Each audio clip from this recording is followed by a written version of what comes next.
Okay, here's a short video on section 4.4 on logarithms. Hopefully most of this is a review for you. We briefly mentioned them at the end of class last time, that we would need logarithms to solve certain exponential equations. So the first thing to think of is that logarithm is an exponent. And so you'll have some base to a power, and that exponent is known as the logarithm. So the most common bases are base 10, called the common log, and base e, called the natural log. So here's an example. If we have the common log, I'll put a little 10 here to tell us it's base 10, of, say, the quantity 10 to the third power. That is 3, because 3 is the exponent.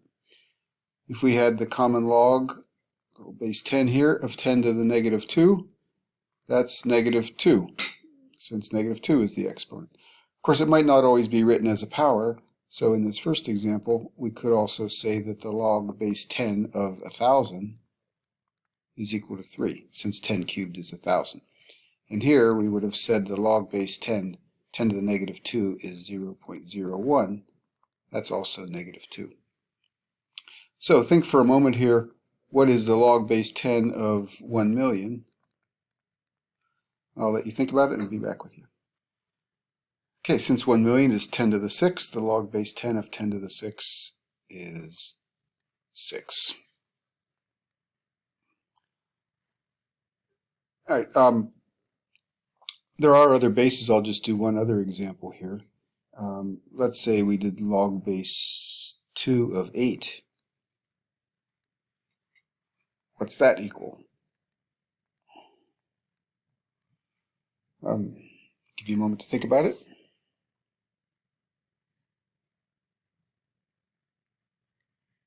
You should be thinking 2 raised to what power equals 8, and that would be 3, since 2 to the third is 8. All right, with base e, natural logarithms,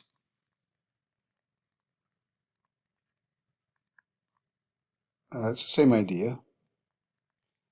It's written as often ln for natural log.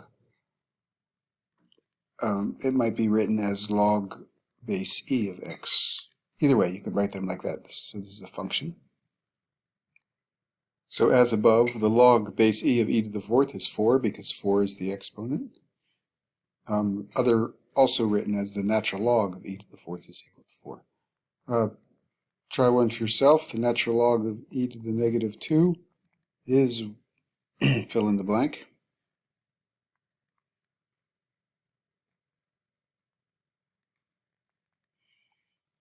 Okay, since the exponent is negative 2, we get a negative 2 here. And the natural log of e, if it's helpful to write that as the natural log of e to the first, you can do that. So the natural log of e is simply 1. And last example, what's the natural log of 1?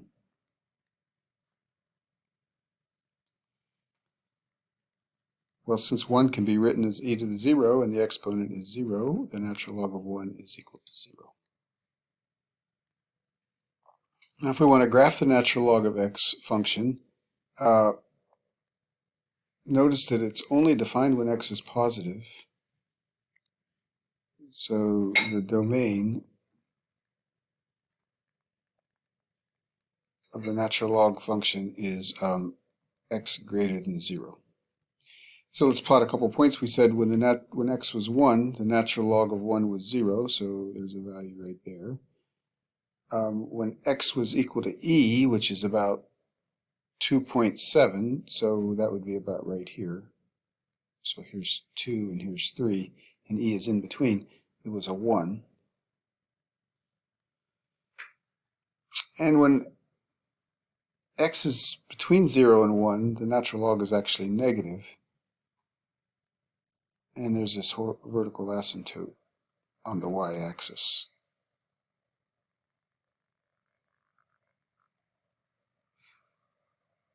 So natural log of x comes down here, and it's a vertical asymptote. Kind of comes down here like this.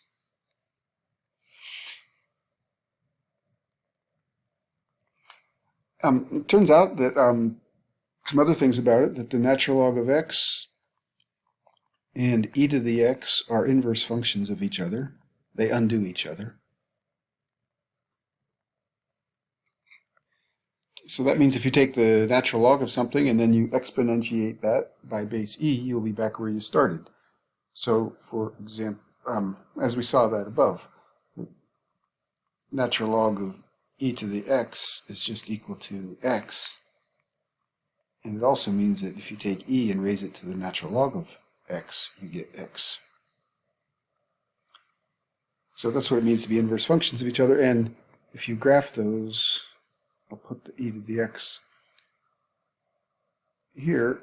It looks like this.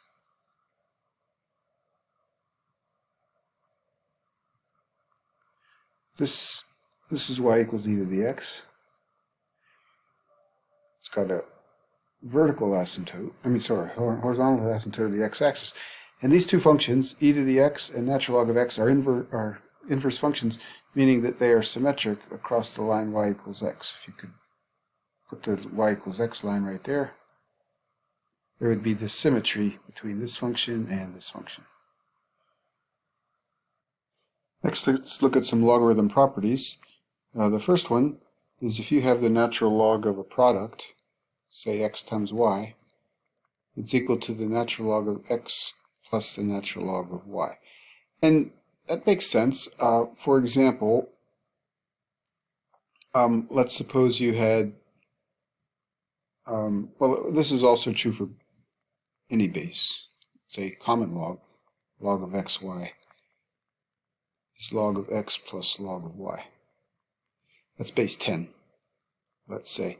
And do a little example to see why that's true. It has to do with the fact that when you multiply two bases together with exponents, you add the exponents. So, for example,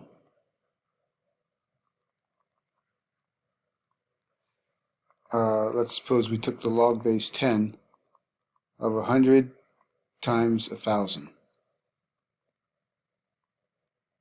Okay. That's equal to the log of 10 to the 5th, which base 10 is 5, because the exponent is 5. How did I know it was 10 to the 5th? That's because this is the log base 10 of 10 squared times 10 to the 3rd. And by the property, it's equal to the log base 10 of 10 squared plus the log base 10 of 10 cubed, which by the property is equal to 2 plus 3. So whether you expanded it first and took the log of 100,000, or whether you took the log of 100 and the log of 1,000 to get 2 and 3 respectively and add them, they're both 5. And so the same thing works for other values that aren't so obvious what the logarithms are. The second one is very similar. If you have the log of a quotient, it's log of x minus the log of y. Okay, and the last one, if you have log of x to the n,